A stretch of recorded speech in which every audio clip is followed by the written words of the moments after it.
સૌંદર્યનો બોધ. ભાષાની અંદર એટલી બધી સુંદરતા છે, કારણ કે માણસના સમુદાય ભેગા રહેવાનું જ્યારે શરૂ કર્યું એમણે, ત્યારે એમણે ખાલી હરણ મારીને ખાવા પૂરતી જ વાત નહોતી. ત્યાર પછી હરણની સુંદરતા પણ સ્પર્શી હશે, એના ટપકા જોયા હશે, એમ કરતા કરતા કરતા પ્રકૃતિના બધા તત્વો જોવાતા ગયા અને ક્રમશઃ માણસની અંદરની પણ ખૂબસૂરતી જોવાતી ગઈ. ભાષા આવી રીતે સમૃદ્ધ થતી ચાલી છે અને એ જ રીતે પછી કવિતાઓ, ગઝલો, આ બધી રચનાઓ છે. એટલે જો આપણે રોજબરોજની રીતે આવી આપણી પોતાની ભાષાની મધુરતા, સૌંદર્યનો બોધ ના કરીએ ને, તો આજુબાજુ બોલાતામાંથી મજા નહીં પડે. મેં તમને કાલે ગોપાલદાસજી બાપુને સંભળાવ્યા હતા અને એની પાછળનો મારો આશય એ જ હતો કે ગમે તે ભાષામાં બોલાતું હોય, જો ક્યુરિયોસિટીથી સાંભળીએ તો મોજ જ મોજ છે.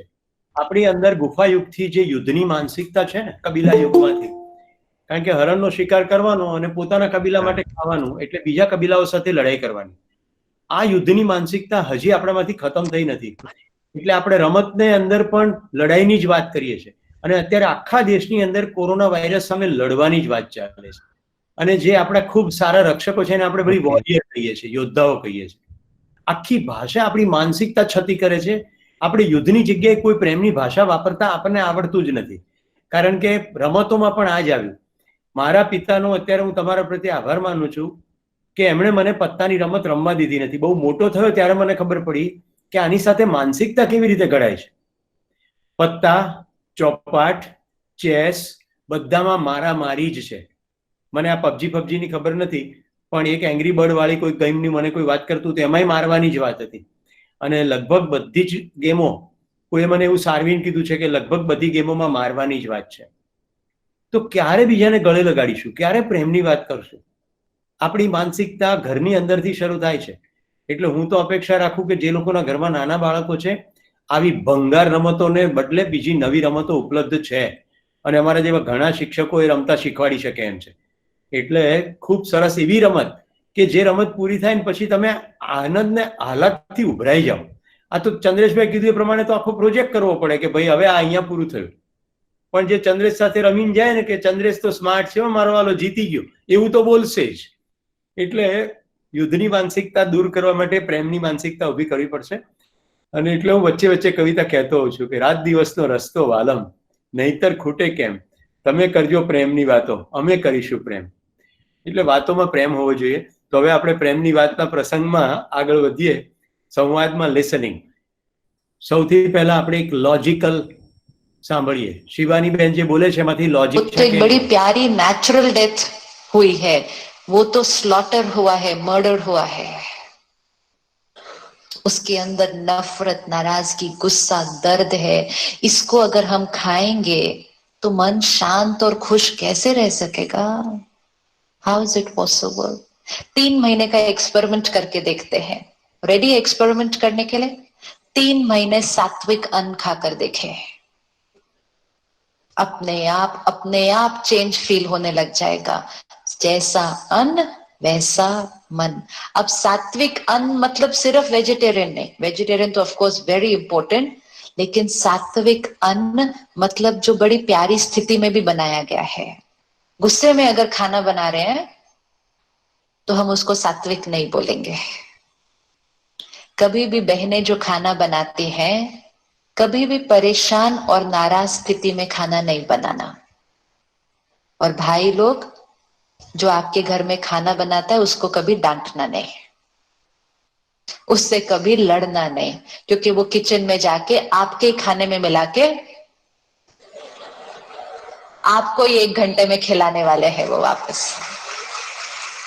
ये वैसे હવે આપણે ફેશિયલ એક્સપ્રેશન જોઈએ.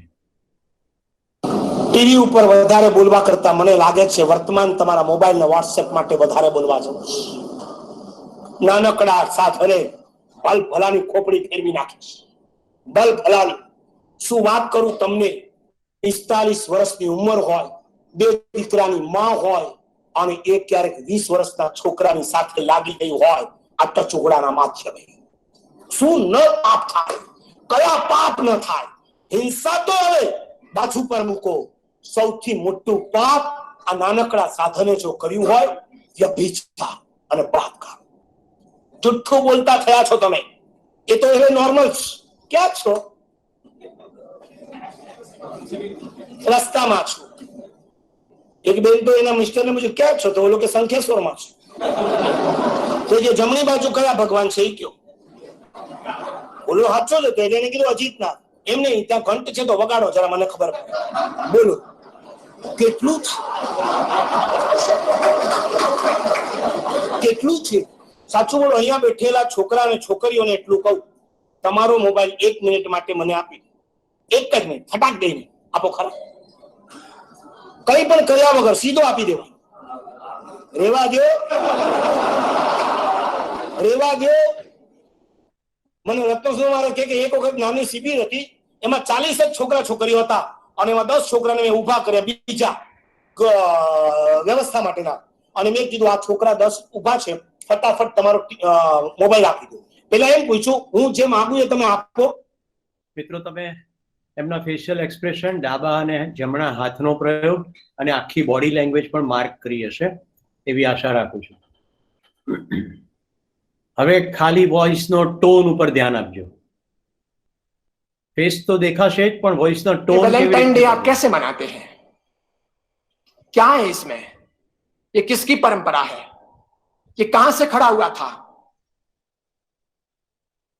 इटली के जन्मे हुए एक व्यक्ति थे, कट्टर ईसाई थे, सेंट वैलेंटाइन बन गए थे.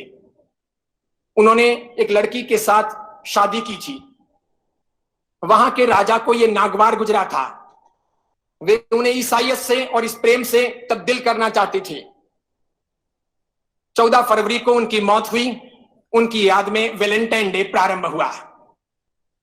आपके कौन मरा जिसके लिए आप वैलेंटाइन डे मना रहे हो?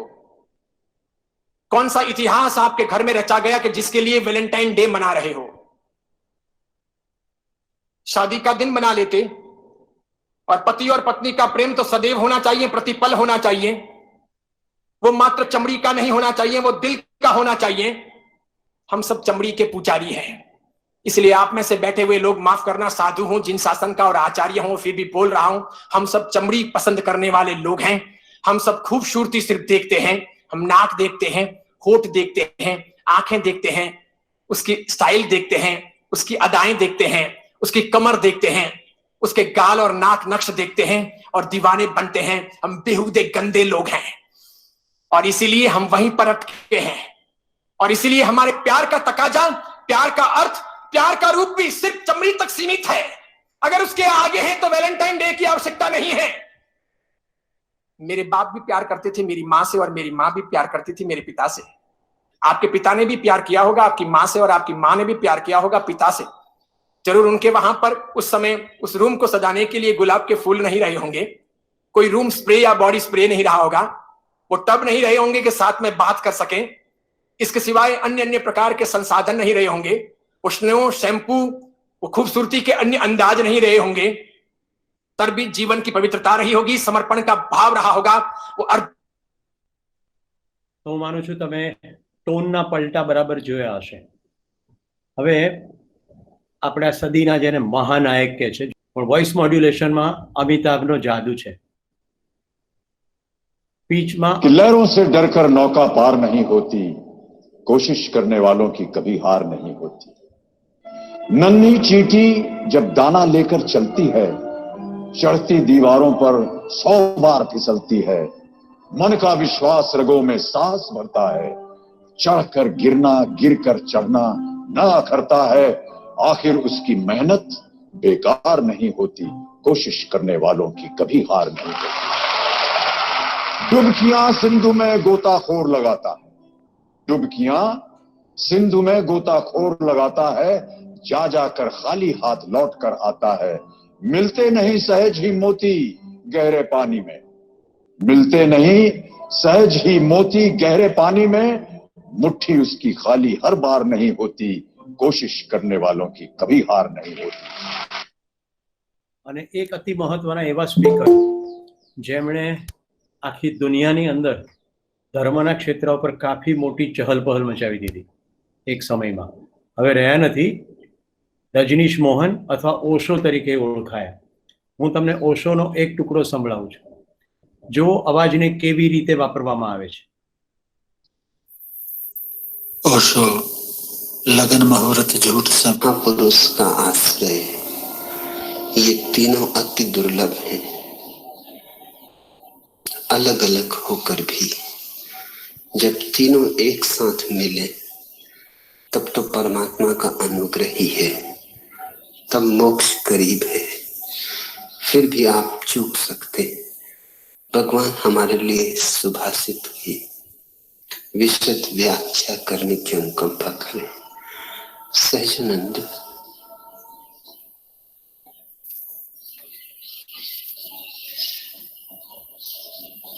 રજનીશજીની આ ખાસિયત હતી, એમને જ્યારે પ્રશ્ન પૂછવામાં આવે ત્યારે પ્રશ્ન પોતે વાંચતા, પોતે વાંચીને સંભળાવતા અને પછી જવાબ આપતા. જે પ્રશ્ન તમે સાંભળ્યો કે નહીં સાંભળ્યો ડઝન્ટ મેટર, હવે જે જવાબની શરૂઆત થાય છે એને સાંભળો. આપણે વોઇસ સ્પીચ મોડ્યુલેશન કેવી રીતે પોઝ લેવાય છે, કેવી રીતે બોલાય છે એની પર ધ્યાન આપજો. આપણે એ સમજવાનું છે કે શબ્દના માધ્યમથી એ જે કહેવા ઈચ્છતા હતા એ કેટલી ખૂબીથી કહી શક્યા.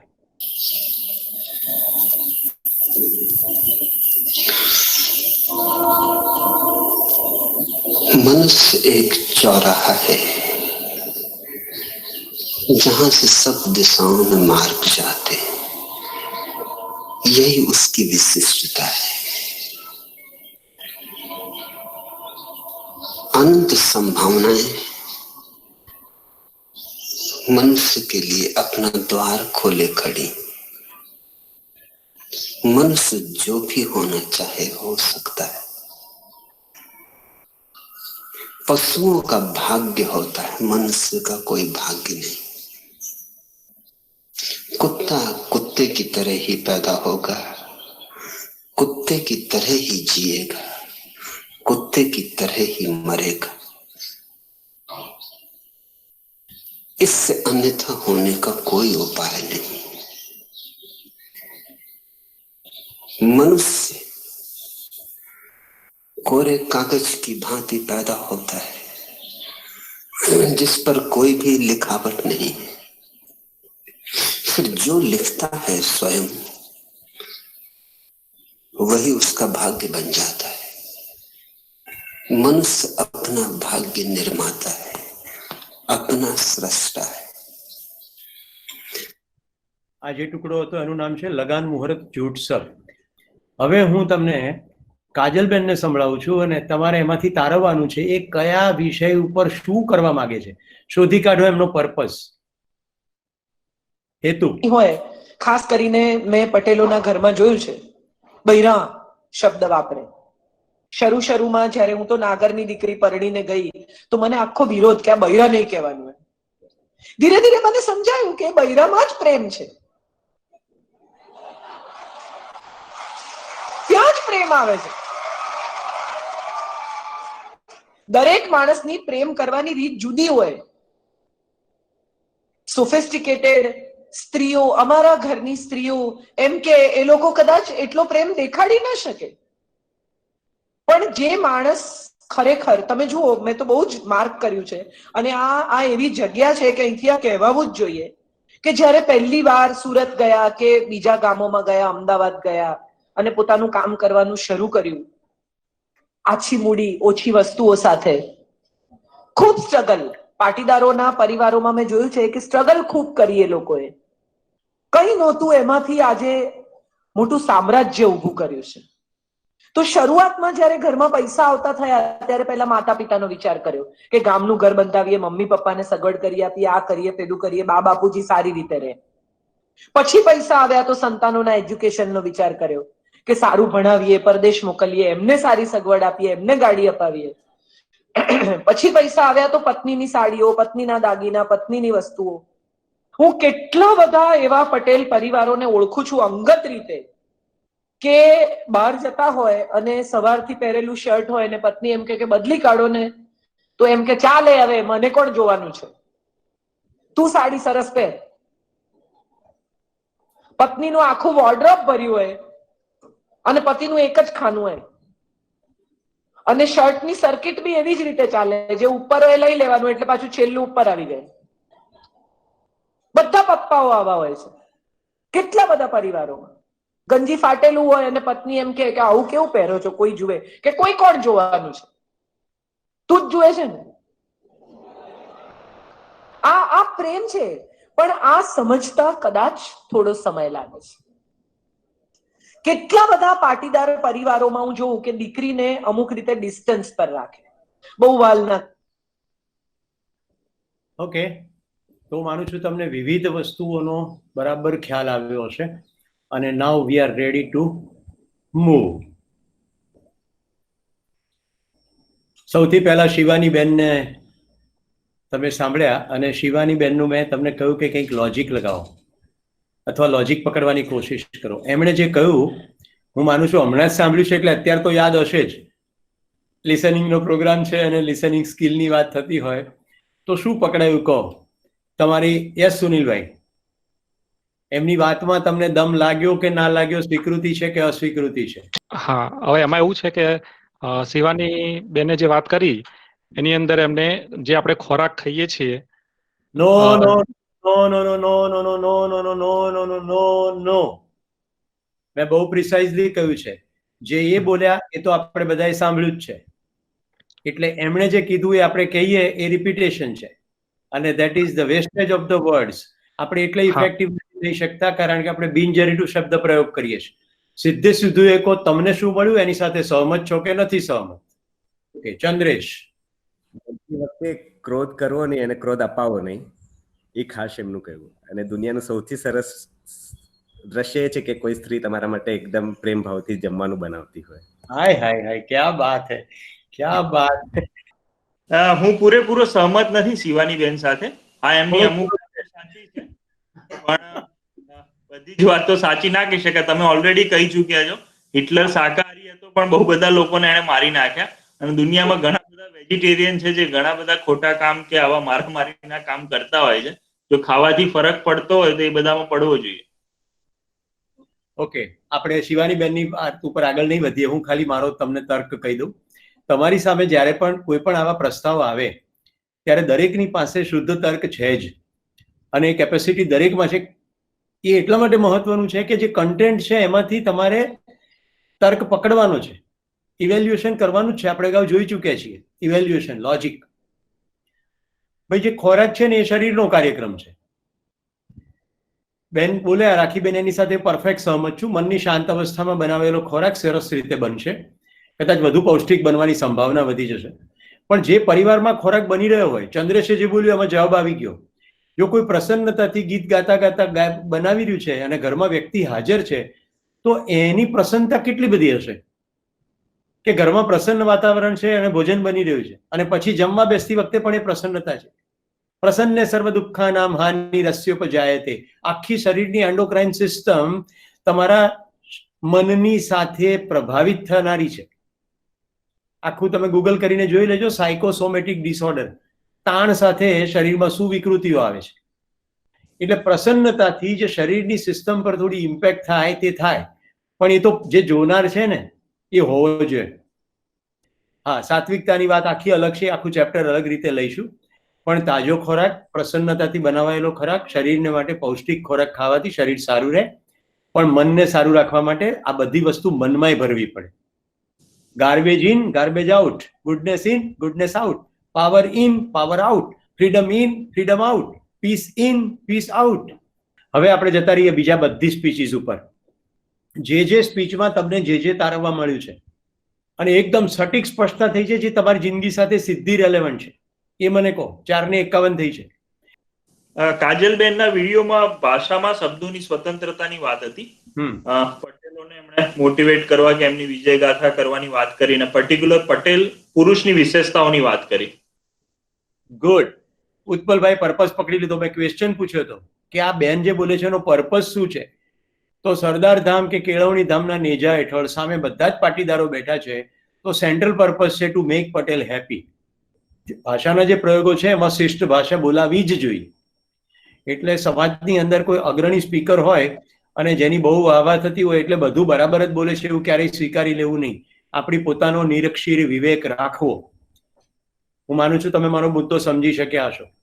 કારણ કે તો આપણું લિસનિંગ બરાબર થાય ને આપણી અંદર કંઈક ફરક પડે. આપણા દેશમાં મીઠું મીઠું બોલનારા કેટલા બાવાઓએ કેટલા બધા લોકોને ઉલ્લુ બનાવ્યા છે, મીઠું મીઠું બોલીને કે હું તમને મોક્ષ અપાવી દઈશ, હું તમને આમ કરી દઈશ, તમારા ધંધા સેટ કરી દઈશ. એ પાછા પોતાના ધંધામાં એના ઇન્વેસ્ટમેન્ટ માંગતા હોય. તો આ બહુ જ સમજવાની વસ્તુ છે. હવે જો ઓશોની સ્પીચ ખૂબ લોકો સાંભળતા હોય પણ પાંચ્યાનો ફરક ના પડે, પાછા એમ કે હું ઓશોને બહુ સાંભળું છું, પછી પાછા 4-5 વીટા પહેર્યા હોય હાથમાં. હું તો આ સ્પીચ સાંભળવાનું ખાસ કહું છું. આ મારી ફેવરિટ સ્પીચ છે ઓશોની, લગાન મુહૂર્ત જૂઠ સબ. એટલે હવે કેવી રીતે તમે ઓશોને સાંભળ્યા? કશું સાંભળ્યું જ નથી.